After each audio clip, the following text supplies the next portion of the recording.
Welcome to the Find Your Leadership Confidence podcast with Vicki Noethling.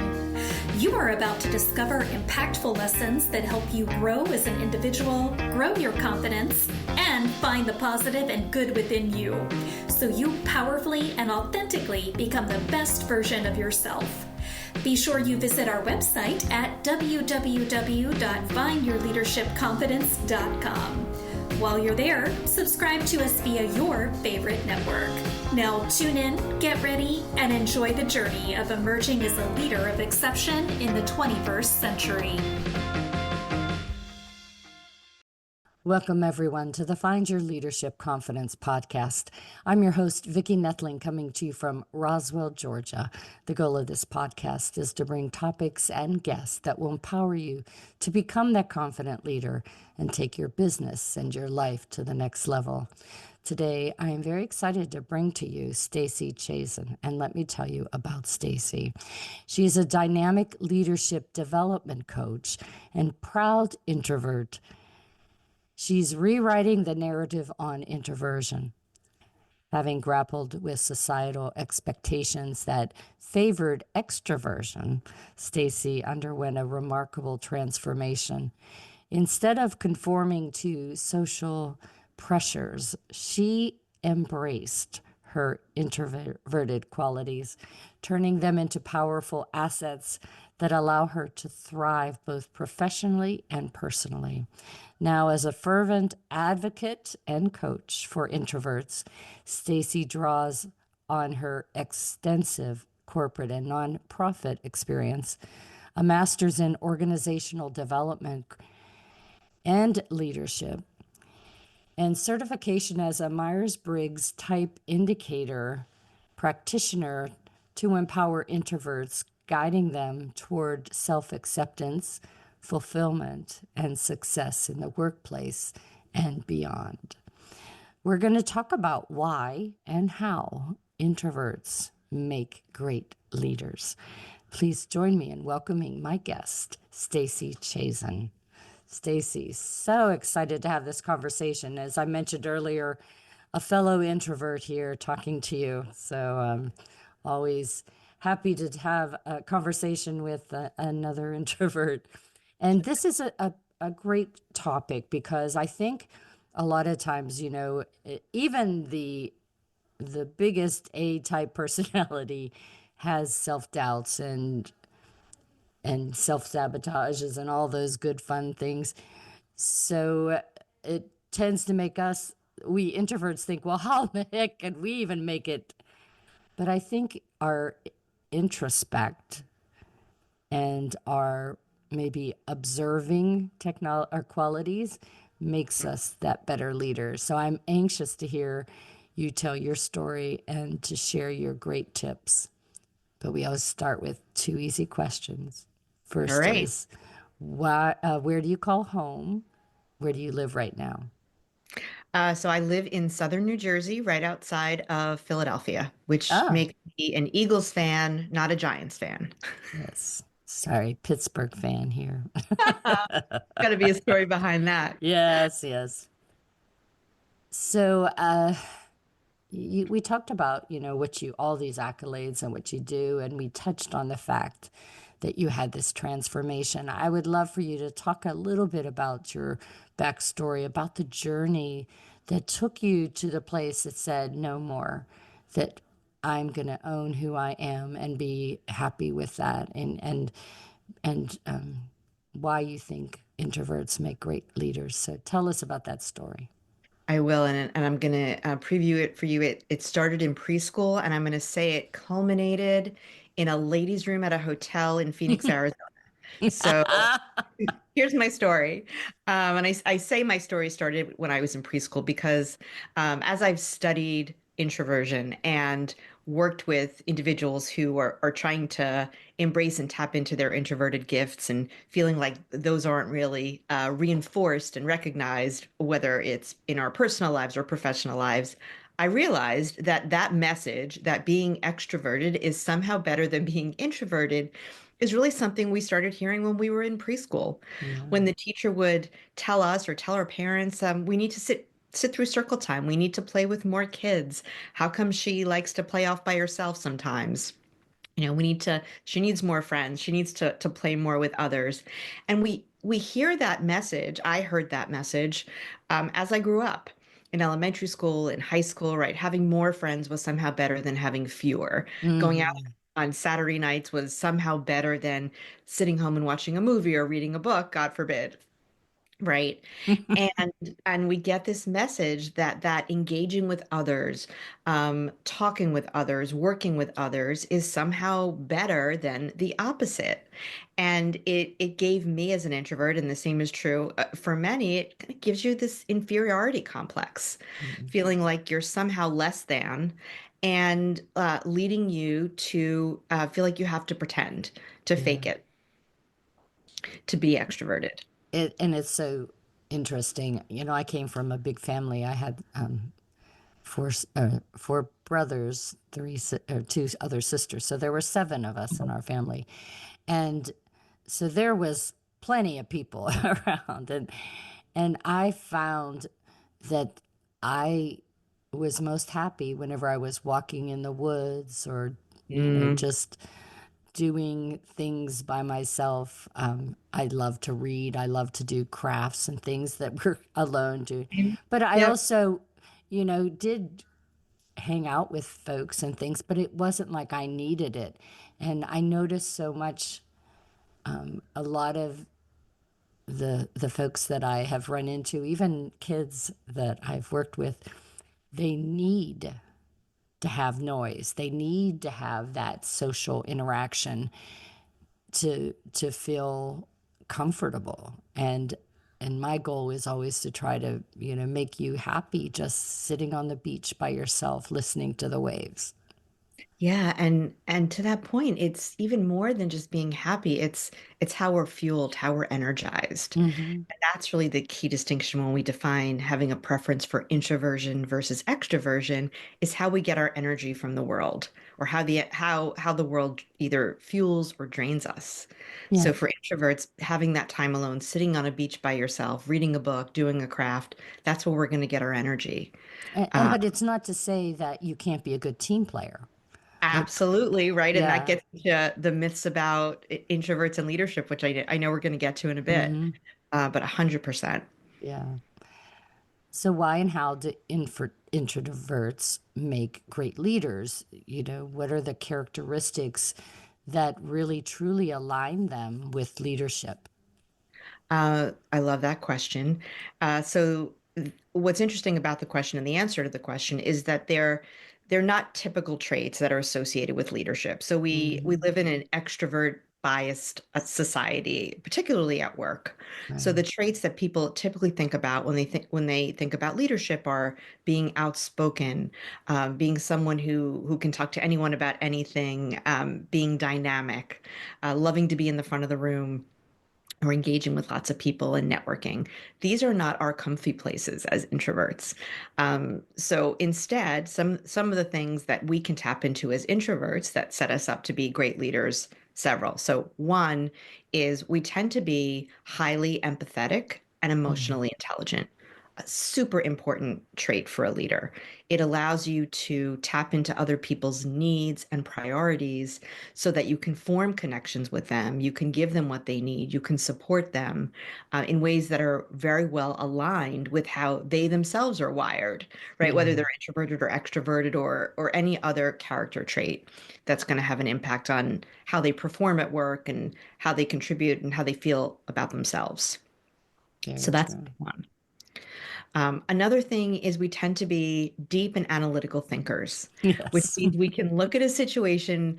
We're not going to make rash conclusions or come to quick decisions without thinking something through really thoroughly. Yeah. And as a leader, that's so important. Right? You have people, whether it's a team or a full organization, relying on you, relying on your judgment. You want to make sure that you consider all the relevant facts and feelings and other important context before you make a decision or go in a particular direction.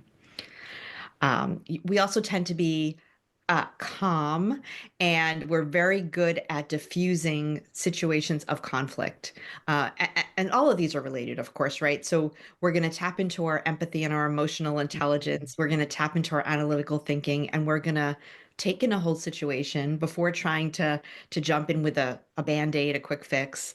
And we're going to sometimes sit back, listen, and then offer up a solution that's going to reflect the full set of facts and context that are important. Yeah. I think that's important too because sometimes, and I don't know if you've noticed this in your career, but I know in the early days of my in supervision, and every time I would be going for management, I had some comments back from some of the managers that were not introverts, Yeah. saying, "Well, you just don't speak up, or you're not leading the conversation." And I think what ended up happening as time went on and I got a little older, a little wiser, and more experience, it was when I did speak up, though, it was impactful. It was okay, I've assessed the situation, and what I'm saying, it's aligned with whatever we're going or gives you reasoning why. And so then the story changed a little bit, and then I got promoted to manager and things like that. But it was, I think, short sighted sometimes where people think, well, if you're just silent, you must not have anything to say, or I can't figure you out. So, we're going to just, you're just not ready for this yet. So That, it's interesting how perceptions can also hold you back. yeah, I love that story, and I'm so glad it resulted in the way it did for you, because that's a huge problem, right? That Hmm. managers are expecting performance and are assessing you as a team member based on that extrovert ideal. Hmm. And one of the things that I recommend to my coaching clients, or when I speak about introversion, is the first time a team comes together, a project, whether it's an ad hoc team for a project or a new standing team, that you go around the table, whether it's in person or on Zoom, and have every person tell the rest of the team, here's what I need to be most successful, or here are two ways you can best support me to do my Hmm. best work. And that's a great opportunity, both for introverts, extroverts, anyone, to let other people know these are the conditions, the support that I need if you want to get the best work out of me. And one of the things, to your point, that you could say is, and this aligns with your story, is, um, I, I do my best work. I can give you my best ideas when I have some time to process first, and then I can come back to you and either meet with you one on one or give you my ideas in writing. Yeah. Or it's really important for me to get an agenda, a meeting agenda ahead of time. And that's really, I'd say, a best practice for everyone. Hmm. Right. But so I can plan my points, I can collect the data that I need that are going to help me to build my case or contribute in the best possible way. Let them know, because if you don't tell them, Hmm. to your point in your story, people just don't know. And I think what really helped to develop those competencies in my character was really I was a project lead for a lot of years, and as even as a young project manager before taking on leadership piece of it, I learned to observe and ask the questions. Is in the first phase of a project, it's the information gathering.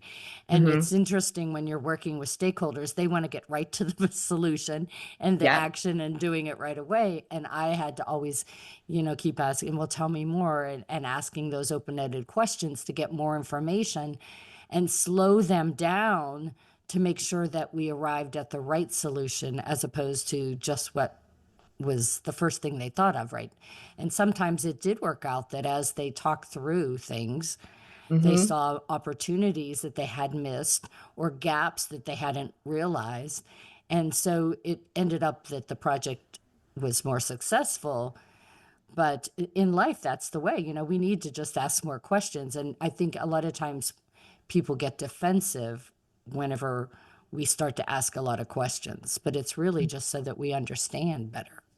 That's exactly right. And what you're talking about, how extroverts act, we say they think out loud, right? They're Hmm. going to work through a question, a problem by talking through it, seeing how the idea sounds when they say it.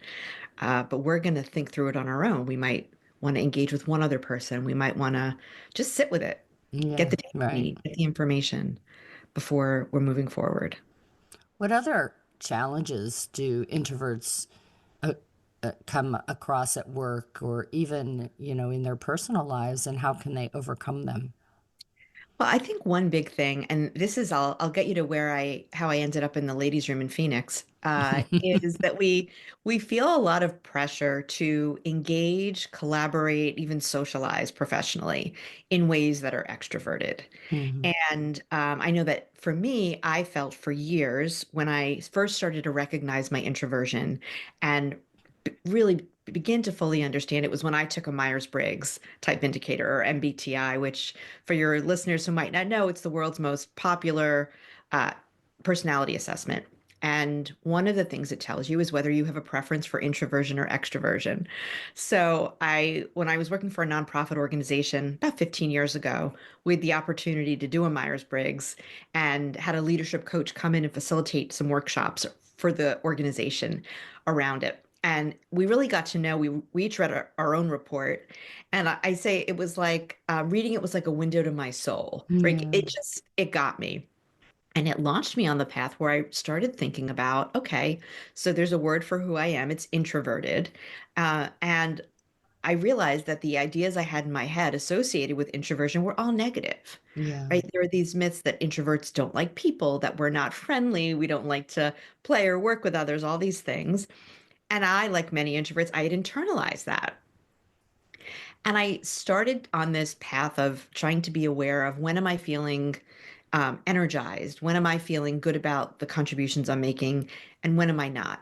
So I yeah, could begin to lean into that first set of things. right. And I hadn't quite fully learned that lesson when I was at a conference in Phoenix, Arizona. This was back in 2016. And it was about 500 people there. And during the lunch break, one of the conference organizers who I knew came over to me and said, "Hey, Stacey, when we come back from lunch, we want to do this big flash mob that's going to start on stage. We're going to start dancing. Could you be part of it with us? Could you be one of the first few people that went up there?" And in my head, I'm thinking, hell no. Like, I'm not going up on stage. I don't like to dance. I'm not a good dancer. And the idea of 500 sets of eyes on me, which of course that's how I envisioned it, sounded terrible. But I felt all this pressure to say yes because I was being a team player. I was Yeah, being cool. right. I was saying, I'm game for everything, for anything. So I did it. And as soon as it was over, I fled the conference room and I hid in the ladies' room for about an hour because I was so emotionally depleted, Oh, physically and emotionally uncomfortable. And I looked in the mirror there and I said, "What are you doing? Why did you yeah, say yes to that? You knew it was going to be a disaster." And that was my big aha moment where I said, I need to cut the crap here, so to speak, and stop saying yes to things that are not aligned with who I am and look for opportunities. I call them introvert powered leadership opportunities or introvert powered opportunities that are hmm, going to give me opportunities to use the best of who I am as an introvert and otherwise to show up at work, to show up as a leader. yeah. So, how can managers support their introvert team members Yeah. and ensure that they're really getting the best work out of those individuals? Well, the overarching answer to that is you want to recognize what each of your team members needs to be successful, introverts or extroverts. And so for introverts, that's going to include things like making sure your introverted team members have the information they need before a meeting, like the Yeah, agenda. right. Giving them opportunities to contribute in writing if that's what they prefer, or to meet with you individually rather than taking part in a group planning session. I'll build on that to say it's not that we don't like to work in groups or we can't work in groups, but you want to make sure that your introverted team members have opportunities to balance how they're working collaboratively and working independently, so that they're going to have that mix of opportunities to contribute and also in an interactive way, and also opportunities to do work in ways that might produce better ideas from them. And I think not every, obviously, well, not obviously, but I will say it, every introvert is not the same. Every extrovert is not the same. So don't make assumptions that just because someone is an introvert, they need or want to work a certain way. Ask ask your team Mm, members, how can I best support you? yeah, Uh, when do you do your best work? yeah. And let's see how we can set that up for you. That's why I love working with other introverts on my public speaking training because that's, I think, what really saved me and Uh, helped me as a project manager, as a leader, because I I just got the attitude, well, if it doesn't kill me or put me in jail, I guess I'll mhm. give it a go. And it just gave you more confidence. And I think a lot of times, what held me back from raising my hand or saying anything was I was always afraid that I was going to say something wrong or it would sound stupid or foolish. And and then I thought, well, you know what? I'm sitting in the room and I'm listening to these other people and they sound wrong. They're wrong or they sound silly or stupid and they keep on going and life goes on and everything's fine. So I thought, you know what? We're just going to give it a go. 100%. And that's one of the challenges that introverts have. So we tend to be perfectionists. Oh yeah. So worried like, oh, I can't. And I faced this when I started blogging. I have a blog. I put something out every week. I used to put something out once every 2 months. That's how long it took me to write a blog post where I felt like it was good enough to put out into the Yeah. world.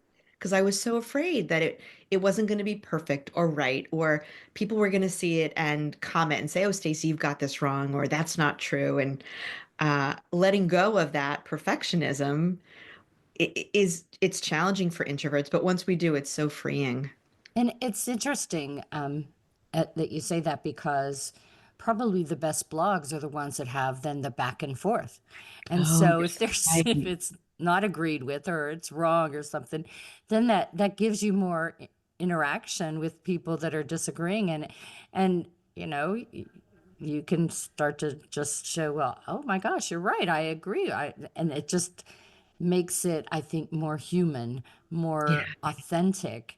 And so I always say being perfect is boring anyway. So isn't it? Yeah. I'm far from perfect. So I guess that makes me fit in pretty well. Networking. We talked Yes. about that earlier. What are some strategies that can be effective but less stressful for some folks? That, oh my gosh, when you walk into that room with totally nobody that you know. Yeah, that's a great question. And my answer to that is going to be rooted in the same way I advise on how to do anything in the business world, anything professionally. And that's you want to tap into your strengths as an introvert to do this. So in my coaching practice, I use a framework called appreciative coaching, which is all about how can you focus on the positive, the best of who you are to create goals, create a plan for getting there and put it in place. And a big part of that is the notion of what's called your positive core. And your positive core is essentially the best of who you are. So as an introvert, that might be that you're a deep thinker, that you're empathetic, that you're good at going deep in relationships, let's say. And you want to look for opportunities to use that positive core in everything you do. So when we talk about networking, what that means is one, we tend to be really good at preparation.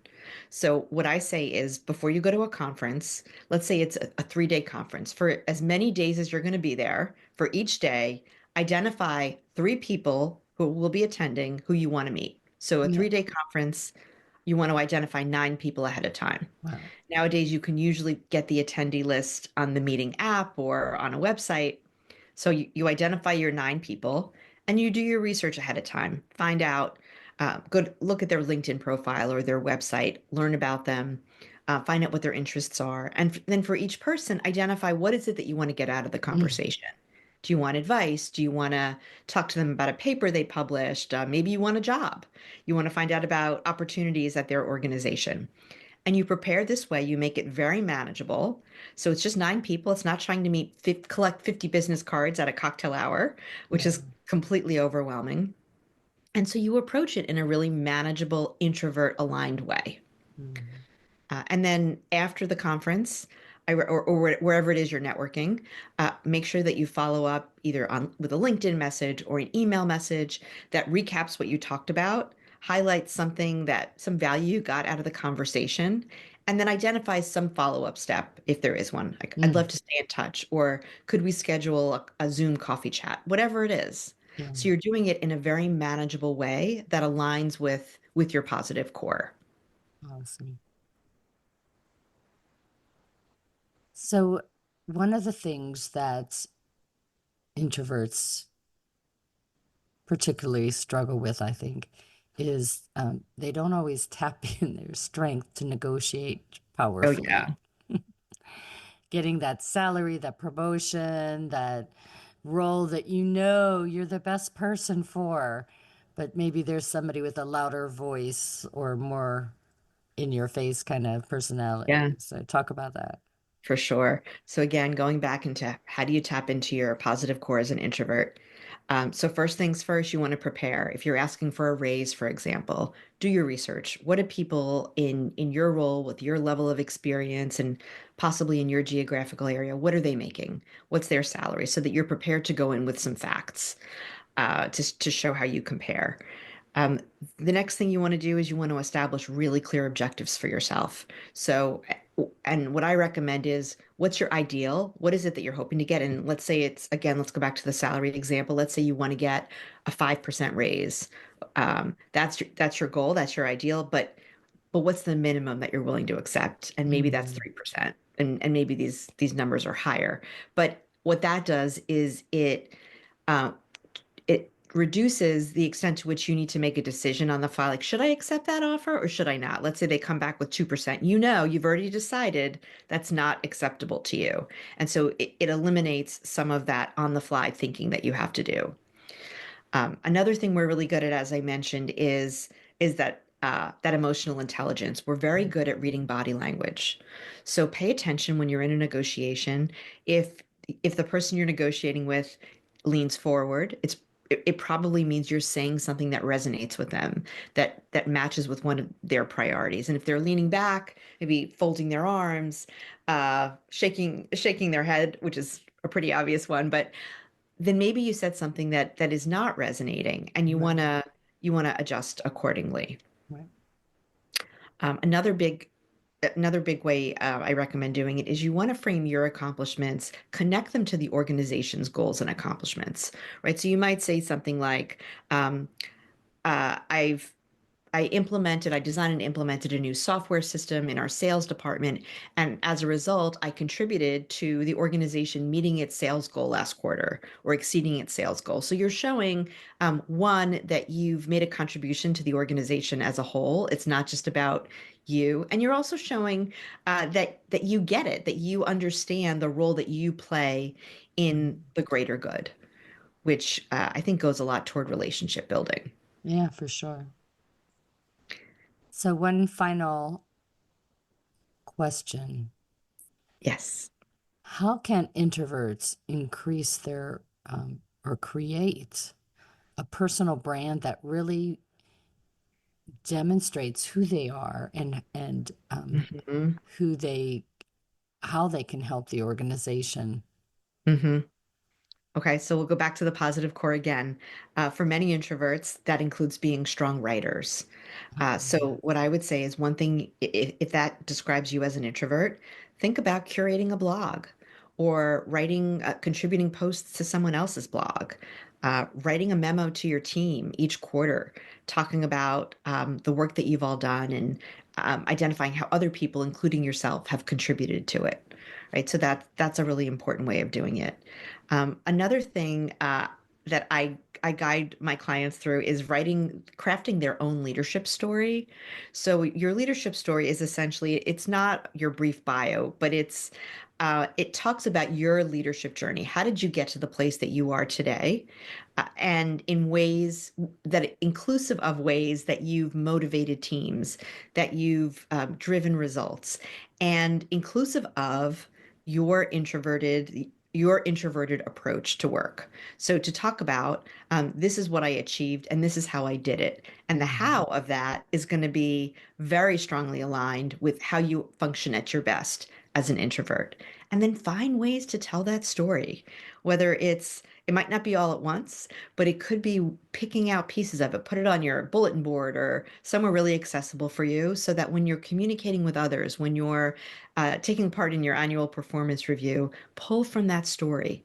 So Mm. people are starting to think, when I think about Vicki, I think about this. Oh, she's a really strong writer, or she's really good at forming relationships with new clients because she goes deep, because she's empathetic, things like that. Awesome. Great advice. Well, time has flown by, as I knew it would. Yes. We could probably talk for days on this topic, but I'm sure there are people out there that want to get in touch with you and know more of how you might help them in their journey as an introvert. So we're going to share my slide that has contact information. As always, I remind everybody that's just listening that you can find everything on my Vicki Noethling YouTube channel. So please subscribe, as well as the Find Your Leadership Confidence.com website in the show notes. So the website is ifactorleadership.com. Again, ifactorleadership.com. The Facebook page is iFactor Leadership with initial caps on those words. LinkedIn is company/I-factor-leadership. Again, company/iFactor Leadership with dashes between each word. I'm going to turn it over to Stacey to talk to you about her call to action and what you can find whenever you go to ifactorleadership.com, or which webs or social media sites that she spends the most time and what she puts out there that might be helpful for you. So Stacey, it's all yours. Thanks, Vicki. So folks can find me, as Vicki said, at ifactorleadership.com. And if you go to that site or you go to ifactorleadership.com/productivity, you can find a guide I created called Daily Productivity Hacks for Introverts, Achieve More with Less Stress. And it includes strategies that introverts can use to overcome the fact that most workplaces are designed with extroverts in mind.